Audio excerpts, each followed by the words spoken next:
Bonjour à tous, Isabelle, ça me fait toujours un plaisir de vous retrouver.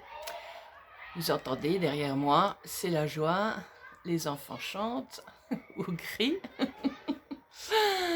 Voilà, c'est la vie d'une certaine manière.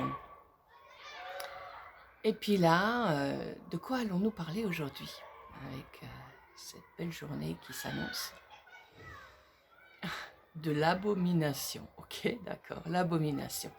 Alors, qu'est-ce que c'est que l'abomination? C'est des choses qui sont plutôt, on parlerait d'ordre négatif, parce que c'est nous qui le percevons comme une négativité, puisqu'en fait de compte, l'abomination, c'est des choses qui sont en réalité absurdes et, je veux dire, avec un fondement de destruction par excellence. Or, justement, l'essence de la vie n'est pas avec la destruction, mais avec la construction. Et dans le monde dans lequel nous vivons avec ces parallèles entre le bon et le mauvais, avec le plus et le moins, avec cette négativité, positivité, qui fait que toujours on est en balance dans un camp ou dans l'autre, dans une énergie ou dans l'autre énergie, et qu'on n'arrive pas à se canaliser dans quelque chose qui est beaucoup plus neutre. Et donc, les abominations rentrent en nous au fur et à mesure. Pourquoi? Parce qu'elles rentrent par les pensées, par les émotions, et donc elles peuvent se manifester dans le corps physique.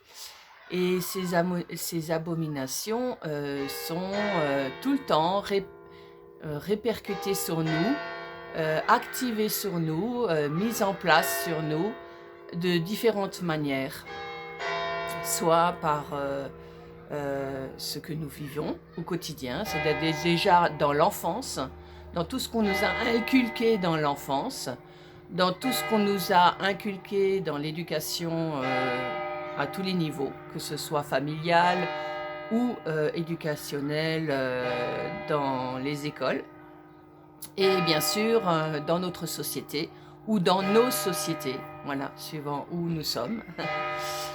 Et nos religions aussi, bien sûr, puisque nos religions influencent aussi cette manière d'agir plus ou moins avec la bienveillance, avec la tolérance ou l'inverse.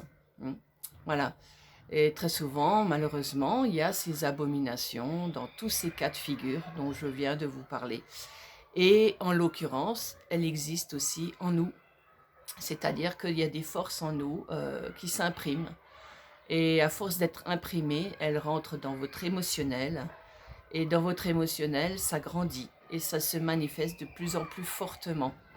Et ces manifestations peuvent engendrer des dérives dans l'état général d'une personne.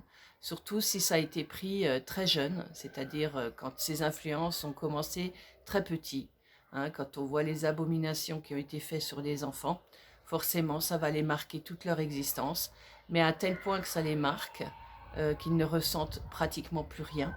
C'est-à-dire dans l'émotionnel a été broyé, le mental a été broyé et ils ont une conception de la vie qui est complètement différente de la nôtre parce qu'ils ont vécu avec ça et qu'ils n'ont rien connu d'autre. Du coup, ça en fait des êtres soit qui vont aller dans une négativité encore plus grande, ou soit au contraire, le jour où ils sont confrontés à la réalité de quelque chose, ça peut aller complètement dans le sens opposé. Et toutes ces choses-là, elles sont marquées en nous. Elles sont marquées non pas seulement dans cette vie-là, mais dans les vies que nous avons vécues auparavant.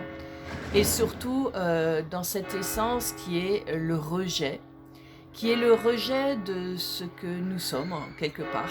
Parce qu'en fait de compte, nous sommes des rejets d'énergie de négation qui ont été formatés depuis très très longtemps.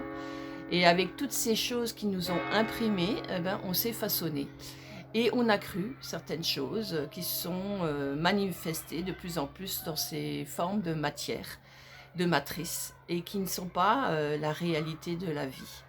La réalité de la vie, c'est quelque chose qui existe au plus profond de soi, mais d'une autre manière.